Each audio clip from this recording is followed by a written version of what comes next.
कुल कितने क्षेत्रफल में नींबू अभी लगाया? 4 एकड़ में लगाया था। नींबू की हमने खेती की तो लिटरेचर पढ़ा कि मधुमक्खी पालन से पर परागण होता है, जिससे परागण से नींबू का उत्पादन 4 गुना बढ़ जाता है। इसलिए हमने मधुमक्खी पालन किया। उसके बाद उसको जैविक इसलिए करना पड़ा कि कीटनाशक पड़ेंगे तो मधुमक्खियां मर जाएंगी। कुल मिला के 4.5 एकड़ से 40 लाख से ऊपर का कारोबार आप अभी कर रहे थे। इसमें 2 राय नहीं।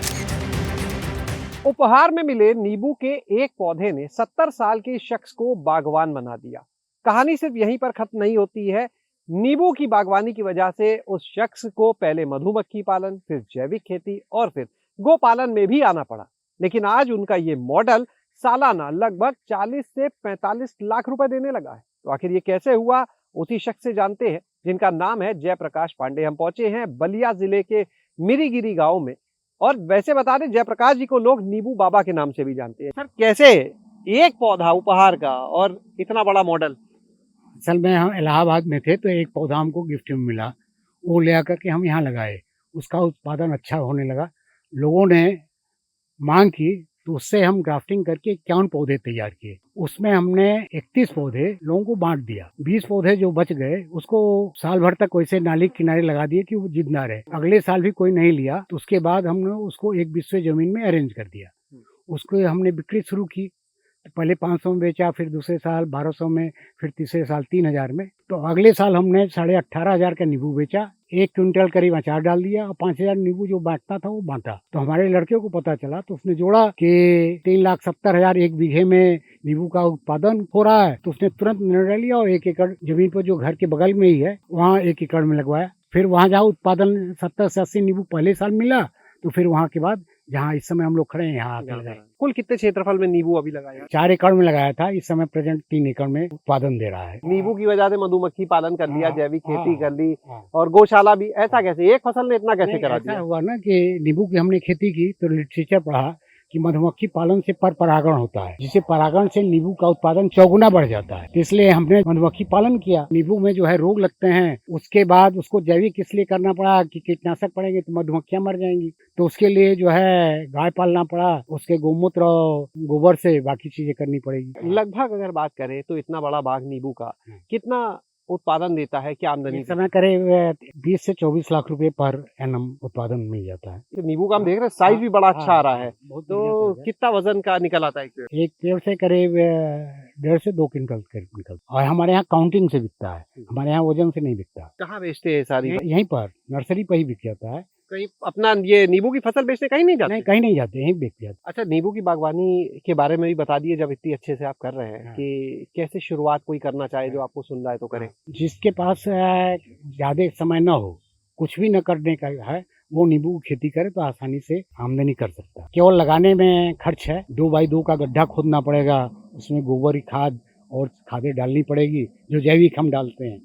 इसमें केवल परेशानी यही है कि जो हर्बिसाइड का प्रयोग नहीं करते हैं, इसलिए घास है तो मैनुअल जो 4x4 मीटर का हम लगाए हैं उसको हम बढ़ा करके 6x6 मीटर में करेंगे तो अच्छा उत्पादन हो जाएगा, क्योंकि मैकेनिकल घास कंट्रोल हो जाएगी। अच्छा, एक नींबू की वैरायटी हम देख रहे हैं, ये गोल लगा हुआ है, और एक हम ये इधर की तरफ देख रहे हैं, ये थोड़ा अलग लग रहा है। कुछ लंबे नींबू यहाँ पे निकल रहे हैं। 12मासी नींबू है, वो 12 महीने फलता है और ये केवल एक फसल देता है। ये लेमन कला है, उसका छिलका बहुत मोटा है और इसका छिलका बहुत डिलीशियस, वैसे नमक डालने पर तुरंत गल जाता है। ये नींबू जो है लगाने के बाद कब से फल देने लगता है बाजार में बेचने के? जो हम लगाते हैं साल भर के अंदर फल देने लगता है। और ये वैरायटी आप कितनी लगाते हैं? हमारे पास 4-5 वेरायटी है, लेकिन सबसे अच्छी वेरायटी यही है। इसकी हार्वेस्टिंग चार्ज 5 से 10 पैसे पर नींबू पड़ता है, जबकि बाकी में 50 से 60 पैसे पड़ता है। अच्छा, नींबू के बहुत से पेड़ हम देखते हैं कांटे बहुत होते हैं, इसके इसके पेड़ बिल्कुल कांटे नहीं दिख रहे हैं। बिल्कुल काटे नहीं। हार्वेस्टिंग तब तो आसान है। बहुत इजी है। एक पेड़ के लोग खड़े होते हैं और 4 बोरा भर लेते हैं। 80 किलो वाला 4 बोरा आसानी से भर जाता है। यहाँ पर जो नर्सरी का काम हो रहा है वो भी दिखाते हैं। तो जयप्रकाश जी, नर्सरी भी काफी समृद्ध दिख रही है, बहुत अलग अलग वैरायटी के पौधे। लगभग हर तरह के पौधे जो कहीं नहीं मिलते उसका हमने उपयोग किया है, उसको लगाते हैं। तो ये नींबू की बागवानी के बाद शुरू की? हाँ, नींबू की बागवानी की बात कैसे शुरुआत हुई इसकी? जैसे आप क्या, तो हर चीज के पीछे कहानी है। इसका कारण है कि नींबू के पौधे लोग मांगने लगे, हाँ। तो उसके लिए नर्सरी तैयार करनी हुई। तो पहले नींबू को तैयार किए, उसके बाद आदमी बचा, समय बचा, उसके लिए और चीजों के लिए गुलाब का फूल लगाए और सब चीजें उसकी कटिंग लगाए, धीरे धीरे सब चीज बढ़ता गया। इस समय हमारा सबसे अच्छा उत्पादन जो है अगले साल के लिए चार्मिंग होगा, वो रोरी का है, जो तिलक लगाते हैं जी। वो फल से तैयार होता है। नर्सरी का ये मॉडल जो है ये क्या आमदनी देता है साहब? अब 1 लाख करीब दे देता है। आपके चलते मधुमक्खी पालन की हाँ, तरफ, ये मधुमक्खी पालन के लिए देखिए बॉक्स यहाँ पर रखे हुए हैं। तो जयप्रकाश जी, कुल कितने बॉक्स में मधुमक्खी पालन अभी? इस यहाँ पर 6 बक्से हैं, बाकी 200-250 बक्से जो है रामगढ़ में है। रामगढ़ में इस समय क्या हो रहा है जिसके लिए गए? शहद निकालने के लिए है, करंज के पौधे से फूल से निकलता है शहद, और बहुत ज्यादा निकलता है, 4 महीने तक निकलता है शहद करंज। सरसों के बाद सबसे ज्यादा नेक्टर जो है करंज से ही निकलता है, और उसका औषधि गुण बहुत ज्यादा है। अच्छा, आप ये 250 बक्सों से कितना शहद उत्पादन कर रहे हैं? 12 से 15 क्विंटल शहद। बेचते कैसे हैं, कहाँ 300 रुपए कीजिए, वो अपने यहाँ से ही बेच देते हैं यहीं पर। तो लगभग 3.5-4.5 लाख का तो शहद हो हाँ गया। बिल्कुल हो जाता है उसमें कोई। हमारे यहाँ के जो प्रोडक्ट है बचते नहीं है, हमको कहना पड़ता है कि हमारे पास है नहीं। अच्छा, ये शहद के बक्सों के बीच में हम देख रहे हैं हल्दी भी काफी लगी है, और हाँ। बीच में परवल की बेल शायद दिख रही है ये। हाँ, हल्दी और परवल साथ लगाए हैं कि परवल लतर के में है, हल्दी नीचे बैठती है। तो अभी जब गर्मी में परवल फलना शुरू हुआ तो हल्दी के पौधे नहीं थे, अब हल्दी चलने लगा तो उसी पर परवल चढ़ करके फलेगा। ये गौशाला है जहां पर गिर और साहिवाल गोवंश को रखा गया है। आप देखिए कितना प्राकृतिक वातावरण में ही इनको रखा जाता है। जयप्रकाश जी, अभी कुल कितने गोवंश हैं? 18 है। शुरुआत कितने से की थी?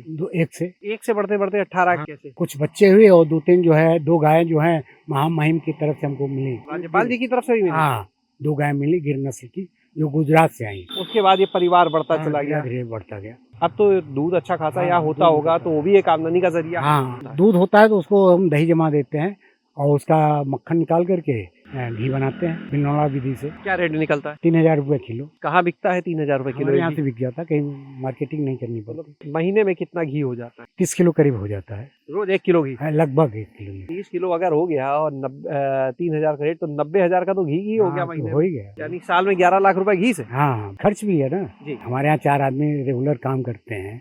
कुल खेती कितने क्षेत्रफल में कर रहे हैं? 4 एकड़ में है, 4-4.5 एकड़ में। हम इस हिसाब से है कि कम खर्चे में इजीली, बिना ज्यादा टेक्निकल सहयोग के आदमी, कोई किसान कैसे काम कर सकता है और ज्यादा उत्पादन ले सकता है। मेरा एक ही उद्देश्य है, अच्छा खाइए, अच्छा खिलाइए। आप जिक्र कर रहे थे अचार का भी काम? हाँ, पूरा अचार का है, हर तरह का अचार तैयार होता है। जैसे नींबू के 4-5 तरह के अचार तैयार होते हैं, नारंगी का भी अचार तैयार होता है, कटहल का होता है, बड़हर का होता है, आम का होता है। अचार से कितना कारोबार? अचार से वही 1.5-2 लाख रुपए का। कुल मिला के 4.5 एकड़ से 40 लाख से ऊपर का कारोबार आप अभी कर रहे हैं, 40-45 लाख तक का। इसमें 2 राय नहीं है। जयप्रकाश जी, अपना कोई नंबर हम चाहेंगे आप जरूर दें, जो लोग आपसे कुछ सीखना चाहें, जानना चाहें, यहाँ आके देखना चाहें, बात कर सकें। मेरा मोबाइल नंबर है 950 660 2854। बहुत बहुत धन्यवाद सर, बड़ा अच्छा शानदार मॉडल आपका। तो आप देखिए कि 77 वर्ष की आयु में भी उसी जोश और उसी जज्बे के साथ ये बागवानी, गौशाला प्रबंधन, मधुमक्खी पालन, सारे काम यहाँ पर जयप्रकाश जी कर रहे हैं।